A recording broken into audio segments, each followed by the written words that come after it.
Pikiran manusia adalah alat yang sangat berharga, tetapi apa yang terjadi ketika pikiran itu menjadi tak terkendali? Sebagai manusia, kita diberkahi dengan kemampuan berpikir yang jauh melampaui makhluk lain di planet ini. Sejarah menunjukkan bahwa otak manusia mampu menciptakan hal-hal luar biasa seperti sastra, arsitektur, film, dan ribuan penemuan yang mengubah peradaban. Pikiran memungkinkan kita menyelesaikan tugas, meraih gelar, merencanakan masa depan, dan bahkan mereka yang mengejar kebenaran atau teori konspirasi pun menggunakan kekuatan berpikir ini untuk mengungkap sisi aneh dari sifat manusia. Namun, bagaimana jika pikiran yang seharusnya melayani kita justru mulai menguasai kita? Apa yang terjadi jika pikiran kita lepas kendali dan malah menyedot energi kita hanya untuk mempertahankan aliran pikiran yang tidak perlu, atau bahkan merusak? Mari kita mulai dengan melihat kecemasan. Untuk memahami ini, penting untuk menyadari bahwa pikiran menciptakan emosi, baik itu kesedihan, kemarahan, atau ketakutan. Mereka yang sangat cemas sebenarnya adalah orang-orang yang berpikir berlebihan. Mereka menciptakan begitu banyak skenario di kepala mereka tentang apa yang mungkin terjadi, hingga terjebak dalam lingkaran kecemasan yang obsesif. Kecemasan tentang masa depan ini menghalangi seseorang untuk benar-benar hidup di masa sekarang. Kecemasan yang berlebihan dapat membuat hidup terasa menderita, melelahkan, dan bahkan membawa seseorang pada pikiran serta tindakan bunuh diri. Ya benar, kamu bisa berpikir sampai mati. Pikiran yang berlebihan dapat menguras kebahagiaan dan semangat hidup. Selanjutnya, mari kita bahas depresi. Sementara kecemasan berakar pada ketakutan akan masa depan, depresi seringkali muncul dari terjebaknya seseorang dalam masa lalu. Depresi memang sangat kompleks dari sudut pandang medis. Namun secara sederhana, depresi adalah akibat dari merenungkan berulang-ulang peristiwa yang telah terjadi. Banyak orang membawa beban masa lalu setiap harinya, bertanya-tanya, apa yang akan terjadi jika? Namun, sekeras apapun kita mencoba, masa lalu tak bisa diubah. Mengambil pelajaran dari pengalaman masa lalu sangat penting agar kita bisa membuat keputusan yang lebih baik di masa depan. Tetapi terjebak dalam rasa bersalah atau penyesalan atas sesuatu yang sudah berlalu tidak ada gunanya.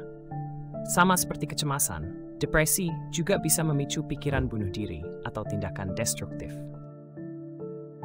Kemudian ada masalah insomnia. Pernahkah kamu merasa sangat ingin tidur, tapi pikiranmu tak mau berhenti berputar? Meskipun tubuhmu lelah, pikiran tetap terjaga.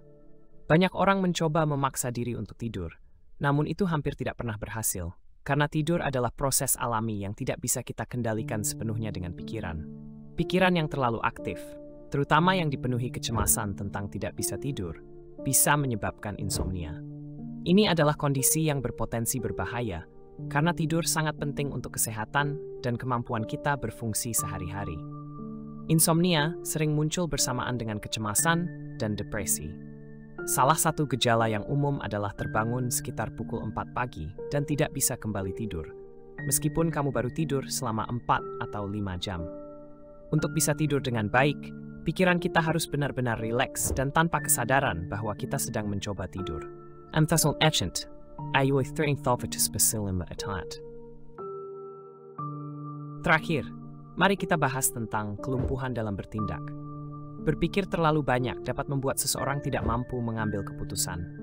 Mungkin kamu punya banyak sekali ide, atau kamu membayangkan ribuan skenario tentang bagaimana keputusan yang salah bisa merugikanmu sebelum memulai bisnis, membuat kanal YouTube, menulis blog, atau bahkan sekadar mengajak seseorang kencan. Selalu ada alasan untuk tidak bertindak. Benar, bisnis bisa saja gagal, kanal YouTube-mu mungkin tidak berhasil, dan mungkin saja orang yang kamu sukai menolakmu. Namun, jika kamu tidak mencoba, jawabannya pasti sudah jelas. Kamu tidak akan pernah tahu apa hasilnya. Banyak orang memilih untuk tidak mengambil tindakan demi meraih kepastian, ketimbang menghadapi ketidakpastian demi peluang sukses. Mereka menjadi lumpuh oleh pikiran mereka sendiri. Dengan kata lain, berpikir berlebihan seringkali menyebabkan kita melewatkan peluang yang ada di depan mata. Berpikir terlalu banyak adalah akar dari banyak masalah. Dan ironisnya, banyak masalah psikologis ini dapat diselesaikan dengan metode fisik. Meditasi adalah solusi sederhana untuk menenangkan pikiran, tetapi ada banyak pilihan lain yang layak dipertimbangkan seperti olahraga, pola makan, dan cara kita mengatur kehidupan sehari-hari. Bagi saya pribadi, sangat mudah untuk jatuh ke dalam perangkap overthinking. Kombinasi olahraga, meditasi, pola makan yang baik, dan disiplin diri adalah metode yang paling efektif untuk mengatasi kebiasaan berpikir berlebihan. Membentuk kebiasaan yang sehat memang memerlukan usaha. Namun percayalah, semua itu sepadan dengan hasil yang didapat. Pikiran kita adalah alat yang sangat berharga. Namun apa yang terjadi ketika pikiran itu menjadi tak terkendali? Kita sebagai manusia memiliki kemampuan berpikir yang luar biasa, melebihi semua makhluk hidup lain di bumi ini. Sejarah telah menunjukkan bahwa otak manusia mampu menghasilkan karya-karya besar seperti sastra, arsitektur, film, dan ribuan penemuan yang meningkatkan kualitas hidup seluruh umat manusia. Berkat kemampuan berpikir, kita dapat menyelesaikan tugas, mendapatkan gelar, dan merencanakan masa depan. Bahkan mereka yang mencari kebenaran, termasuk para penganut teori konspirasi, menggunakan kekuatan berpikir ini untuk mengeksplorasi sisi unik dari kondisi manusia. Namun, apa yang terjadi ketika pikiran yang seharusnya menjadi alat kita justru mengambil alih dan mengendalikan kita? Apa yang terjadi ketika pikiran menjadi tak terkendali dan menguras energi kita hanya untuk terus memproduksi pikiran-pikiran yang tidak perlu atau bahkan merusak diri sendiri? Pertama, mari kita bahas tentang kecemasan. Untuk memahami hal ini, kita harus mengerti bahwa pikiran adalah penyebab dari emosi kita. Baik itu kesedihan, kemarahan, atau ketakutan, semua itu berasal dari apa yang kita pikirkan. Orang yang sangat cemas sebenarnya adalah orang yang terlalu banyak berpikir. Mereka menciptakan begitu banyak skenario dalam pikiran mereka tentang apa yang mungkin terjadi di masa depan, sehingga mereka terjebak dalam kecemasan. Ketika kamu terus-menerus khawatir tentang masa depan, kamu kehilangan kemampuan untuk hidup di saat ini. Kecemasan yang berlebihan bisa membuat kamu merasa lelah, menderita, bahkan dalam kasus yang ekstrem, dapat memicu pikiran dan tindakan bunuh diri. Ya, kamu bisa benar-benar berpikir sampai merasa ingin mati. Selain itu, kecemasan yang kronis juga melemahkan kemampuan kamu untuk fokus pada tugas-tugas sehari-hari. Ketika pikiran terus-menerus menganalisis dan mengevaluasi situasi yang mungkin terjadi, kamu kehilangan kemampuan untuk merespon apa yang benar-benar terjadi di hadapanmu. Hal ini bukan hanya menciptakan perasaan gelisah, tetapi juga menghambat kemampuan kamu dalam membuat keputusan, sehingga kamu tidak dapat bertindak secara efektif di berbagai aspek kehidupan.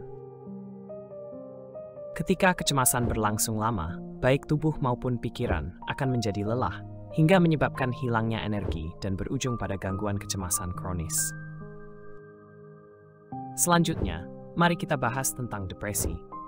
Sementara kecemasan berakar pada ketakutan akan masa depan, depresi adalah hasil dari terjebaknya seseorang dalam masa lalu.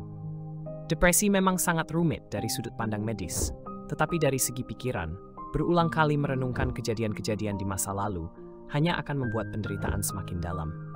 Ada banyak orang yang membawa beban masa lalu, selalu terperangkap dalam pertanyaan bagaimana jika atau seandainya saja.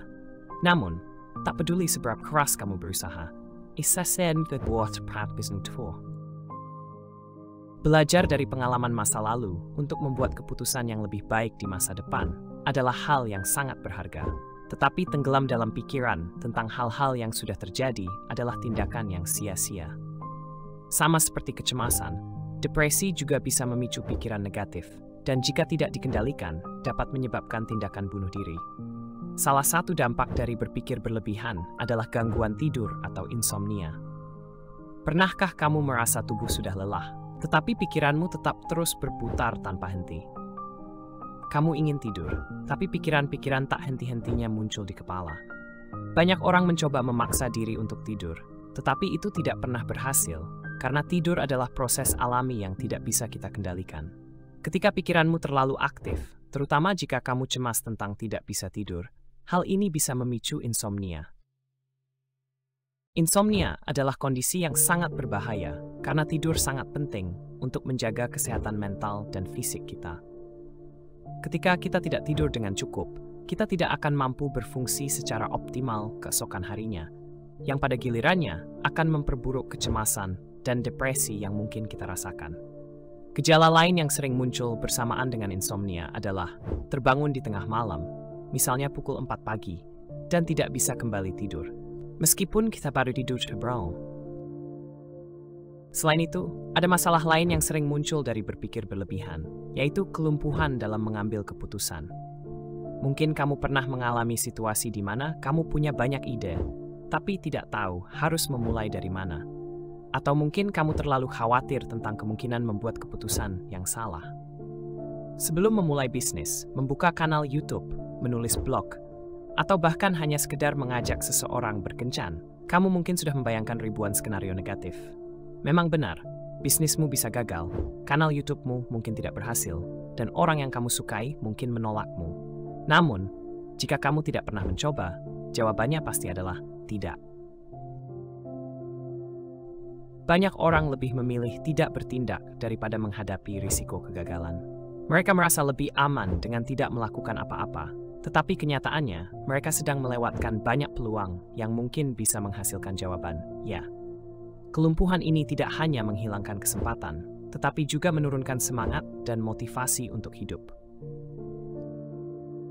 Berpikir berlebihan adalah akar dari banyak masalah. Tetapi menariknya, banyak masalah psikologis ini bisa diatasi dengan solusi fisik. Meditasi, misalnya, adalah metode yang efektif untuk menenangkan pikiran.